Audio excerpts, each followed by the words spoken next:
All right, we are ready to go. So we got the new books. So let me let's get the 3, 5, 8. You're welcome to have a couple of copies if you'd like. If you feel like you're going to be back, um, you're more than welcome to do that. Sure, no problem. Here's three for back there. So since y'all weren't here, since y'all were here last week, yeah, it looks just like it, and that's kind of the point. Um, yeah, Laura, let me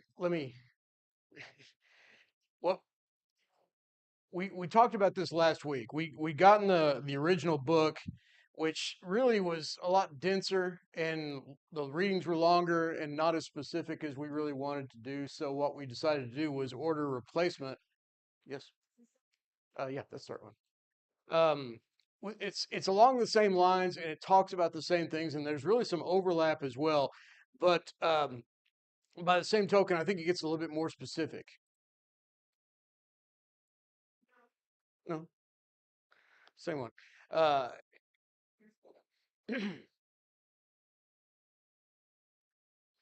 And so the idea was we're going to switch over to this book and we're going to start looking at this instead.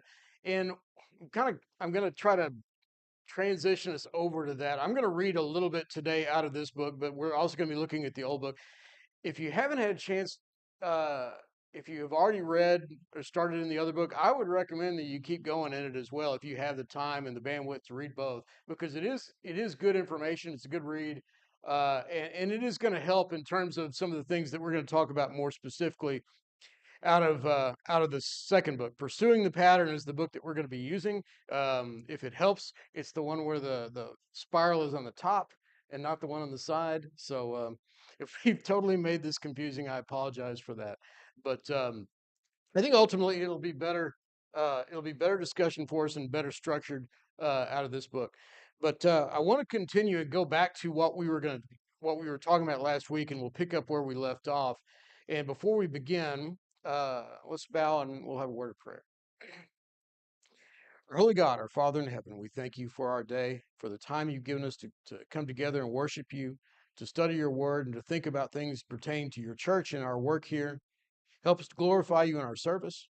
Help us to live in ways that glorify you and be examples to this world, and help us to have a better understanding of why we do what we do, that we would always seek your authority, that we would always seek your guidance in every aspect of our lives. We pray all this in your son's name. Amen.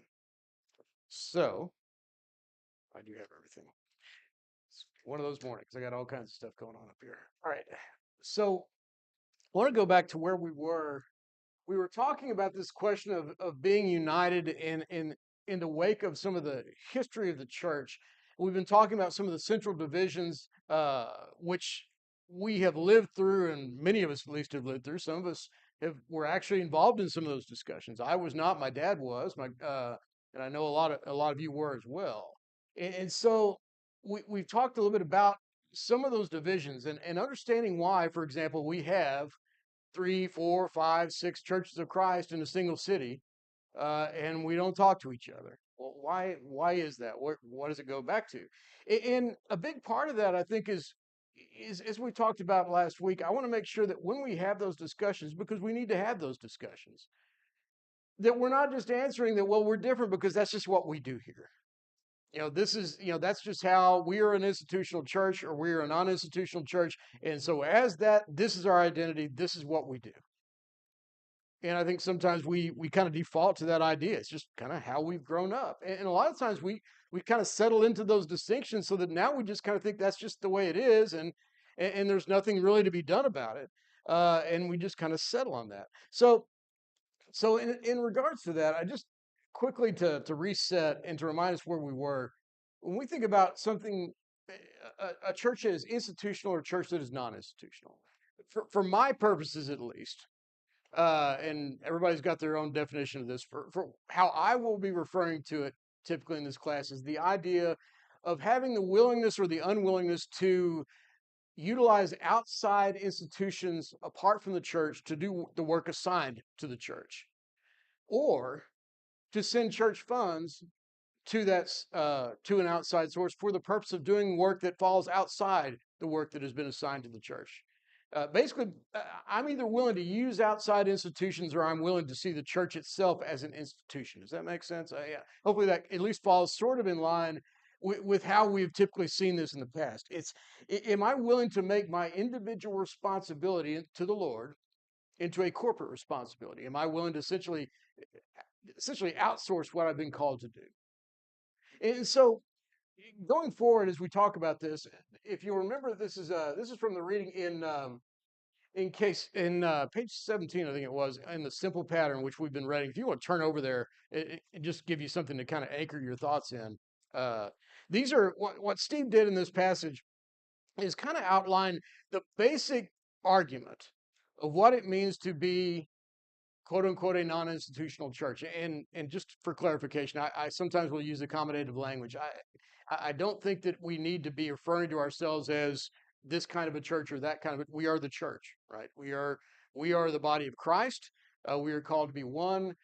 There is no church type A or church type B that we read about in the scriptures. We are one body. That's what we need to be striving to be. So when I say institutional church or non-institutional church, please understand that I'm using some accommodative language just so that we can be clear about what we're talking about.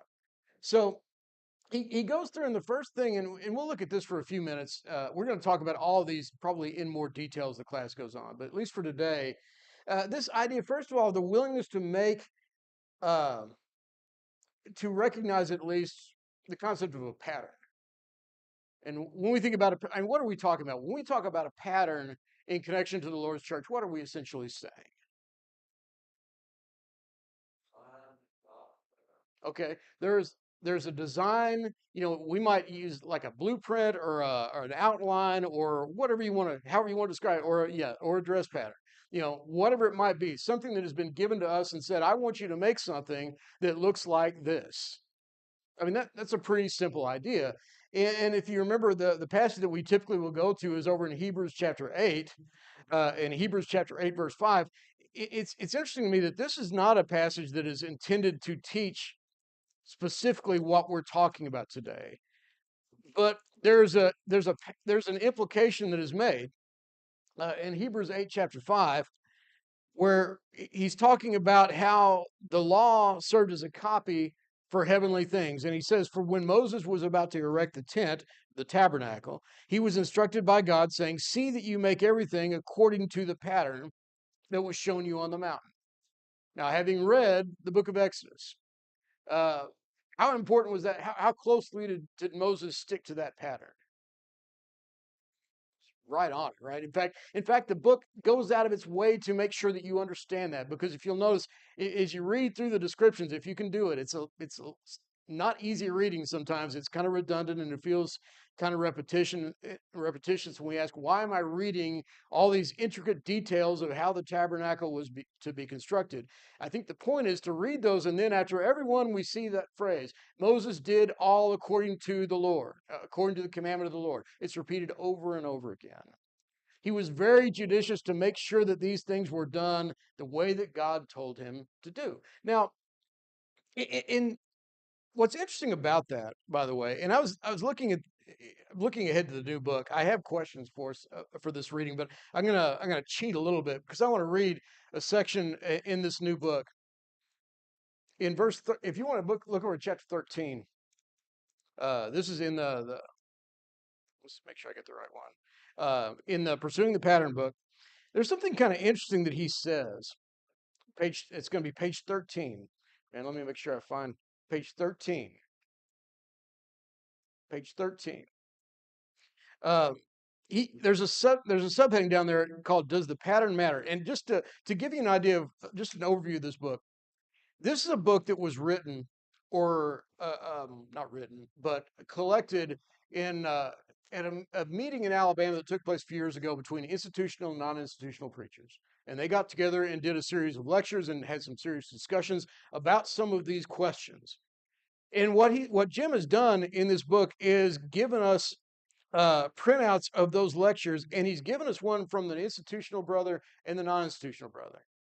And so this is being written. This one is written, in fact, by a man named His name is Greg Allen Tidwell. I don't know him. I've not heard him. The name sounds kind of familiar, but he is somebody who is from an institutional background, and he has this to say in on page 13. He says, from the late 1800s through most of the 20th century, churches of Christ agreed the New Testament provides a pattern, and the only way to be the church that pleases God is to follow the pattern God provided in Scriptures. Now, let's think about that for a second. Now, we've got two different people with a very different idea of what that pattern looks like. But according to this guy, and I believe him, there was an idea that we need to be following a pattern, even no matter what side of the aisle that we're sitting in this discussion. The question of following a pattern, at least at the time, was not even under debate. There's clearly a pattern. The question is, what is the pattern? We got to figure out what that is. Now, what we'll see today more and more is that the discussion comes along the lines of, do we even need a pattern at all? Is it really that important for us to know? Did God really intend for us to do things in a certain kind of way? But if you keep reading, he says, some Christians believe the pattern excluded any human organization doing religious work. Most churches of Christ embraced educational and benevolent institutions as expedient means of doing the Lord's work. In other words, it comes down to a question of, is this doing the Lord's work or not? Is this acceptable under the general authority? We'll talk about those concepts later on. But, but notice what he's saying. Look, we're following the pattern by creating these outside institutions and doing these other things. Now, I'm not going to read this, but if you go through and have a chance to read this, the rest of his essay, it's very enlightening, because what he starts to acknowledge and talk about is that all those expedients, all those things that we created for the purpose of doing God's work, ended up not doing God's work at all. And in fact, they started eventually becoming counterproductive to God's work. Now, I'm skipping ahead to when we're going to talk about authority in the next couple of weeks, but how would you define an expedient? When we talk about an expedient, what do we mean by that? Okay, something that aids, right? Uh, just think about it this way: expedite. What do we do when we expedite something? Yeah, make it happen faster, easier. The idea is that we have a work that we need to do, and what I'm doing is specifically intended to make that either faster or easier or more effective or something along those lines. Yeah, exactly. It is not a fundamental change to what I'm being called to do. It is simply a way of doing it more effectively. And I think just about all of us would agree, no matter what side that we're on, that there are such a thing as an expedient that we can do under the general authority we're given to do something. But, mhm, yeah, yeah, yeah, yeah. Yeah, and I would say, yeah, that's a good question about whether that would really be an expedient or not. In some cases, it is, and I was trying to be very careful that we don't get too particular about how people do things in other areas and in other cultures. And I know that's not what we're saying, but it's a good exercise to think about. Is that an expedient or not? Is it helping us or not? Or is it hindering us? And it might be one of those things where I kind of, the way I looked at it, it gave with one hand and took away with the other in a lot of ways. So maybe it was just a wash. But aside from that point, it's the idea that this is intended for us to be able to do what we are called together to do.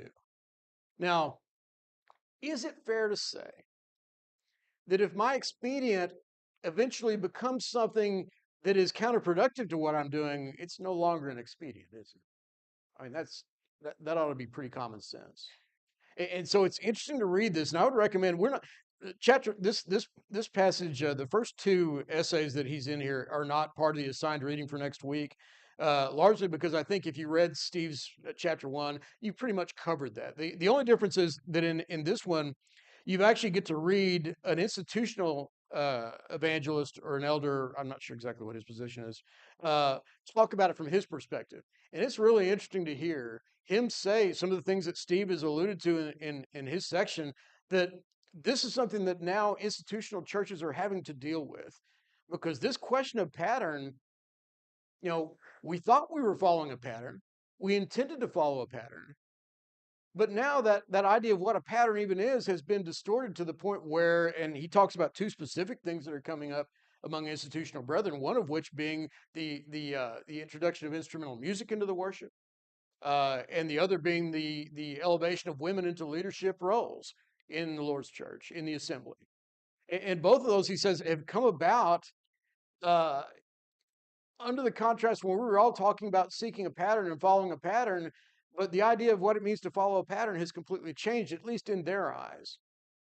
And I hope that we'll see, if I can accomplish one thing out of these next couple of lessons, is to see that what has happened in the institutional churches is an inevitable outcome of those original splits, and that idea that we can understand this pattern differently, that we can determine a pattern differently, and so keep that in your mind as we think about that. As you read through, I think you can start to see. In fact, there are a couple of times where I just, as I'm reading this, I'm thinking to myself, do you not see what's going on? These are the very things that we warned about years and years ago and said this is going to happen eventually, even if it's not happening today. And we see all that playing out. It's one of those things where, especially if you're younger and you haven't seen a lot of those changes, this is just kind of the world we live in now. Just how we have non-institutional churches, we have institutional churches, and we have progressive churches. Well, the progressive churches came from somewhere, and they arrived for a specific reason, and he acknowledges that in this book. And so when we think about what we mean and what we seek after in terms of a pattern, we're talking about something that is intended to keep us as close to what God intended as we possibly can. And, for example, passages like 2 Thessalonians 2, verse 5, where Paul talks about how the Thessalonians are being called to hold fast to the traditions that had been taught by Paul or by the apostles. The idea that there was an intention that I'm going to pass these things on to you, and you in turn are going to keep them and pass them on to others afterwards. When you tell somebody to do that, isn't there an implication that we're trying not to have change in what we've established? Our intention is that it will look today, it'll look tomorrow like it does today. It will look 10 years later, 100 years later, 1,000 years later. This is how it is intended to look going forward. Because if it's not, then what are we saying here? Paul is saying, I want you to keep these traditions, but after you're gone, I'm not really that worried about it. They'll figure it out. That wouldn't be much of a pattern at that point, would it? Yeah. Yeah, that's pretty much it. You read the book of Judges, you see that refrain over and over again. There was no king in Israel. Everyone did what was right, what seemed right in his own eyes. And that's kind of what we do. And so this big challenge, and I think the big issue that we have is how do we look at this pattern and all come to the same conclusions about what it says? And that's really been our problem from the beginning, hasn't it? Because is it fair to say that there's certain passages that honest people can go to, and they may not always come to the same conclusion about what's best to do going forward in that? I suspect that we've all had examples of that. We may have examples of that in this class. Uh, the question is, how do we deal with that? And that kind of goes on with what he's talking about in this list. I did want to look at another thing, going back to, let's see, is this the new book or the old book? In the new book, if you still got it, look over something. This is a point Steve makes in his section on page 32. And he's talking about this change in how the pattern is viewed, and he makes this statement. He talks about it down at the bottom of page 32 and over into page 32. He's he says one of the most obvious such alterations among institutional churches of Christ is the tremendously divisive controversy still raging over worship styles and the increasing demand for professional quality music, including the instrumental variety. But as many have observed, this issue is only the proverbial tip of the iceberg. In the words of a widely respected older preacher among such churches, instrumental music only lets the cat out of the bag. After they bring in the instrument, baptism is no longer essential. And the church is just another denomination among denominations. Now, if you're reading that and you've never had that conversation before, there's a very good chance you're looking to get, wait, hold on a second. Look, we're just talking about having instruments and music. We're not talking about denying the truth of baptism. That is clearly, baptism is clearly taught in Scripture. But musical instruments, there's a little bit of a gray area there, and we'll talk about that, I'm sure, later on. But the idea that they don't seem like they're the same thing, But I think what Steve is alluding to, and what I would argue as well, is that the two questions reflect how I view a pattern. Because when I look at the question of instrumental music, and I come out of passages that talk about how we are to sing and make melody in our hearts to the Lord, and I come out of that with the idea that God says it's okay to have instrumental music. Where did the idea of instrumental music come from? Did it come from the Bible? It came from me. I have inserted that. I have put that in and said, well, I don't see any place where it says I can't do that. There's an, and I will, I'm getting ahead of myself. I'm not going to go down that road. We'll talk about that when it comes up. But there is ultimately what I have done is said, I've started the discussion with, here's what I want to do. And I'm going to find a way to fit it into this pattern. So now, how does that relate to when we start talking about things like baptism? Well, if I have the mindset that I want to do what I want to do, and I'm going to find a way to fit this into the pattern, I can do that with anything I want. And the reality is that I can figure out, for example, how many of us have heard this? What about the thief on the cross? Thief on the cross didn't have to be baptized. Clearly, it is possible to not be to be saved apart from being baptized. And my answer to that, of course, would be, well, yeah. The point of the thief on the cross is that Jesus can save people however he wants, under whatever conditions he wants. He's king. He has all authority. He can make that decision. But who does that leave out of the decision process? Me. I don't get to make that decision for God. I don't say, well, oh, Jesus, I notice that you saved this person this way, and this person this way. I choose option B. I want the thief on the cross. Nobody wants the rich ruler option, which is if you would be perfect, go sell all that you have, give it to the poor, and come follow me, be my disciple. Nobody wants that one. We always want the one where I can just say, remember me when you come in your kingdom. But the idea is that once I have got that idea of how I view a pattern, that a pattern is intended to be inclusive and finding ways to add more things in, I can justify whatever I want to justify. And so when as we go through these discussions, and if you're visiting and you go back home and you think, man, they're really focused on a lot of minor, piddly little details. And maybe that's true. But why? Why do we do that? Because we've seen where it goes. Yes, sir. Yeah. Hmm. Hmm. Yeah.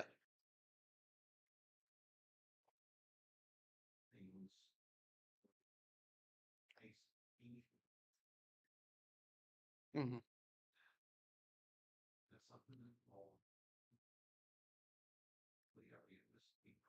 Hmm.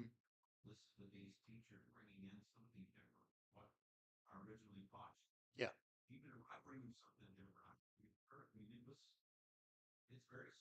Yeah.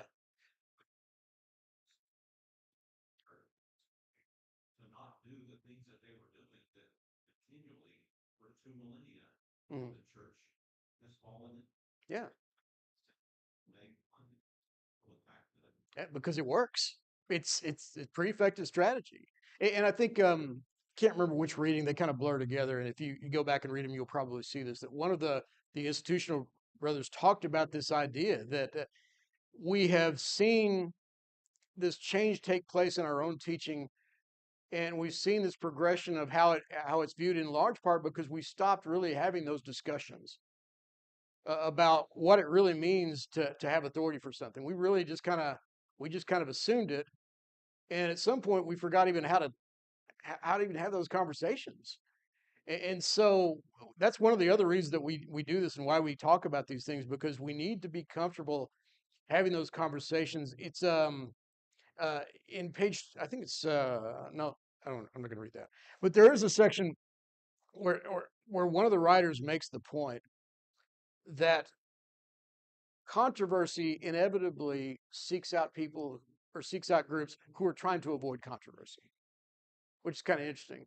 The whole point a lot of times of how we teach the gospel and how it's been taught in what we would call seeker-friendly environments, where we're going to try to make it the most basic, inoffensive possible way to say this because we don't want to scare off the man who comes in off the streets and he's going to hear something he didn't like and he's going to leave. And our priority is to seek and save the lost, which is true, isn't it? And so he made the point that we started organizing our worship and our messages around that person rather than the sheep that are in the fold already. As a result of that, if there was something that might be offensive or cause division, we're just not going to talk about that. As a result of that, we would go generations and never have a discussion about why we don't have a piano up on the stage, or for that matter, should we even have a stage to begin with, or whatever it might be. Just the thought process behind any of those things. And as a result of that, when those discussions do come up, we're just not prepared to deal with it. And so, that's one of the things again that we're trying to accomplish. Buddy, did you have your hand up? Go ahead. Mm-hmm.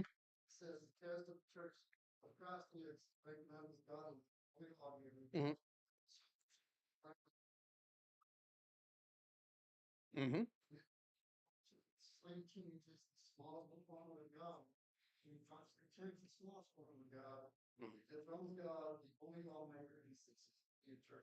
Yeah.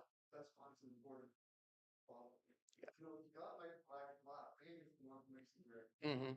Yeah, and that is one of the things where, and we'll talk about this more next week when we talk more about. We're going to read. Doyle Moyer does a discussion on authority. It's the lesson 3 or essay 3, I guess, in this new book, and we'll talk a little bit about that. But it's that idea of treating all of it the same way, treating it all with such a with urgency, because what whenever you have this conversation, if eventually somebody will say, like, do you really think that God cares whether we have instrumental music in the worship? Do you really think it matters to God? What does that question require me to do?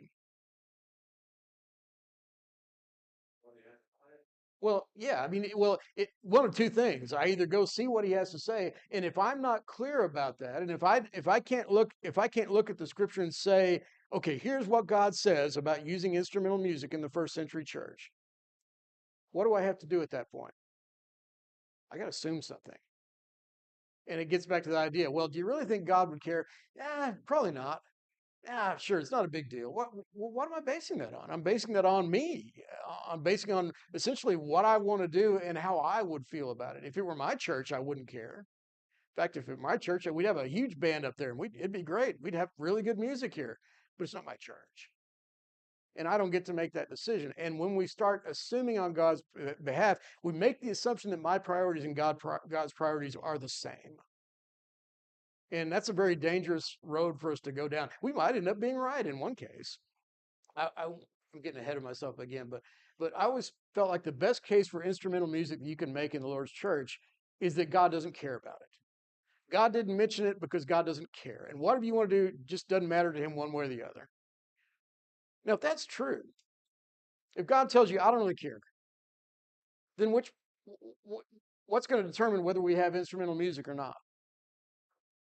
Me, how I want it. Is it what I want to do?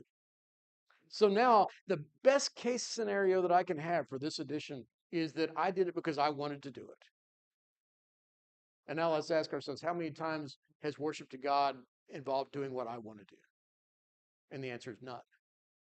And so we start thinking about it in those contexts, and we start to see that really, even whenever I start to assume and presume in any of these matters, that's the risk that I'm taking on. That's the assumption that I'm making. And we start to see how dangerous that could be. And again, it's one of those things where we look at where those things, as you said, go from history. It started with, let's have a piano, let's just have this, or an organ, or whatever it might be. Where are we now? Let's have a concert. Let's have a 6-piece band with amplifiers, and basically you can't even hear anybody sing, and we're going to have a rock and roll experience in the church. Well, I guarantee you, nobody ever thought that was going to happen the first time we decided to use instrumental music. That was never the idea, but it is now. And in fact, if you'll notice, when people talk about instrumental music today, nobody's saying, hey, let's add a piano. It's about, let's add a band. Let's have an experience. Let's go all the way to that experience, because we're no longer worried about taking incremental steps now. We're ready to just go. Okay.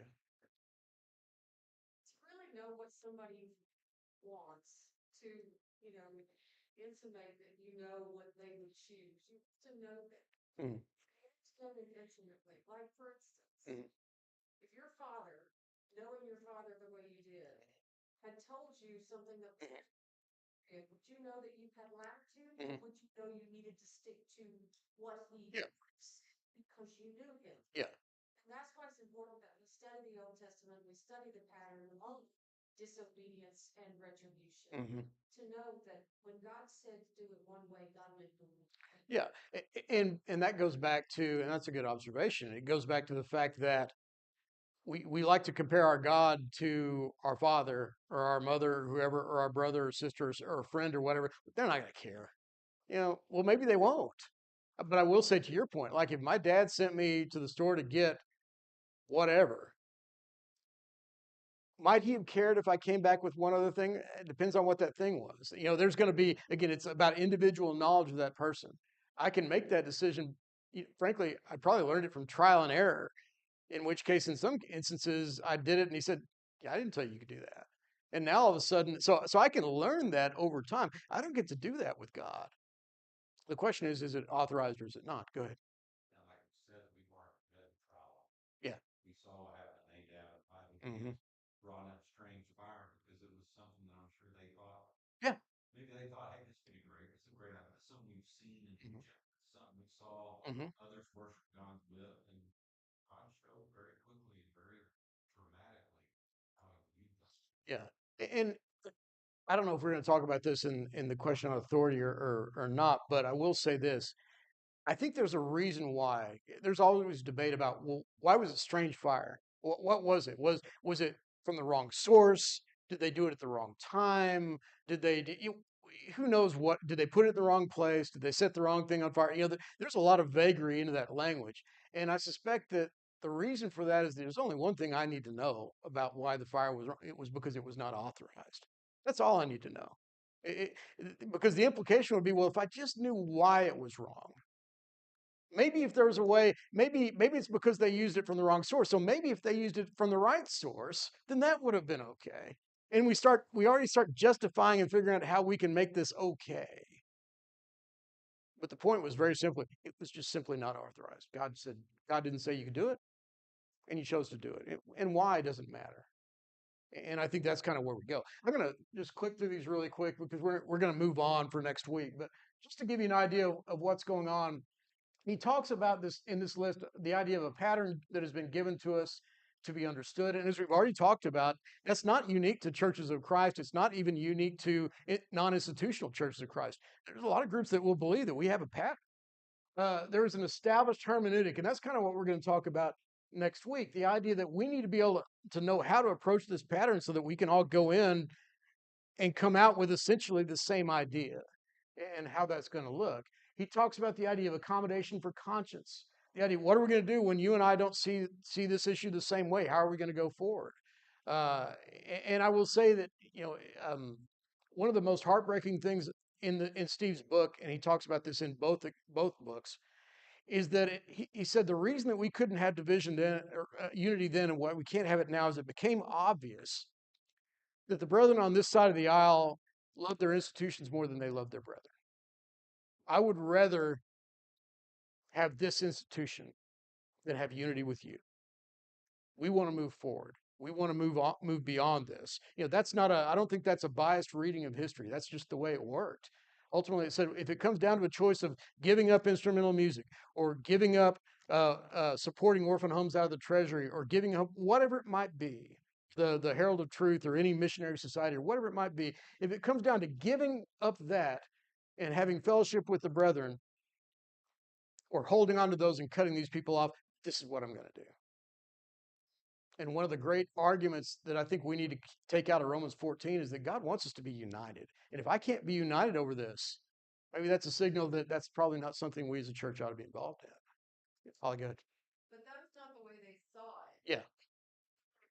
Well, I really want to do this, so I'm not, and they were like, they, the thought process was, this is a good work that you're telling me Yeah. I can't do. I think that it's a good work hmm that we support these orphan homes, Yeah. mission trips, or whatever. you are doing wrong by not allowing me to do this. That's that's true in some ways and in some instances. But what you also find is that it got turned around, and he makes this point as well that these institutions that before the divisions came up, at one point they were look. I need to have the freedom to do this, and apparently a lot of groups were doing it, and there wasn't. I mean, we didn't agree on that, and we had debates about it, but we were still brethren. But what happened at some point was those things that were incidental, those things were expedients, all of a sudden became necessary. That conversation got turned around to the point where now they're saying if you don't support orphan homes, I actually have read multiple preachers that have said this, that if you're not supporting orphan homes out of the church treasury, you need to repent of that. And you determine it became essential. This is what the Church of Christ has to do. And so, yeah, I believe, I don't think that was a universal argument. I suspect there were a lot of institutional groups that did not have that view. But the reality is that at some point, was he called the yellow tag of quarantine, where he basically said, "This is what we've decided. We're not talking about it anymore. And if you insist on holding to this fact that you're not going to be involved in this, then you need to go away." And that's how it was treated. Uh, and so yeah, you're right. But at the same time, you can start to see where in questions like this, if we believe that mobilizing together and having a united missionary society is the way to go, and we have to get this done, it only works if everybody's involved. That's the only way we can really be united. Because people start looking at this idea of institutional and non-institutional, and we all know honestly that's not unity. We know that's not true. So what are we going to do about that? Well, here's the thing. You all need to get on board with what we're doing so we can be united. And if you're not, then we can't be associated anymore. And that's what happened. And so it's one of those great examples of how the question then becomes how important is unity to us? You know, am I willing to give up something that I think would be really good and really useful for the purpose of maintaining unity with the brethren and being united in one voice? That's really what this question of authority is all about in a lot of ways. How can we be united when we can't always agree 100% on everything we do? So we're out of time. What we'll do, let's see, one more point, applying scripture pattern. Well, you have a chance to read it. I've got questions. I'm going to leave these on the back if you want to pick them up rather than passing them out. Um, three, in pursuing the pattern, which is Doy Moyer's essay on authority. So, yes. So I was just gonna Yeah. ask, Oh, if you get a chance to go ahead, I don't know. I'm not in a hurry to get through these. We probably are going to talk about this for 2 or 3 weeks. Uh, and if you get a chance to, I think it's useful to read them together because when you start to see, I'm always really hesitant in a Bible class to assign reading of somebody that I know I'm not going to agree with. And so I don't want to endorse that. So I think it's a good idea to read them together. So yeah, if you get a chance to go ahead and read it, I probably will. It probably would be useful. So yes, thank you. All right, thank you.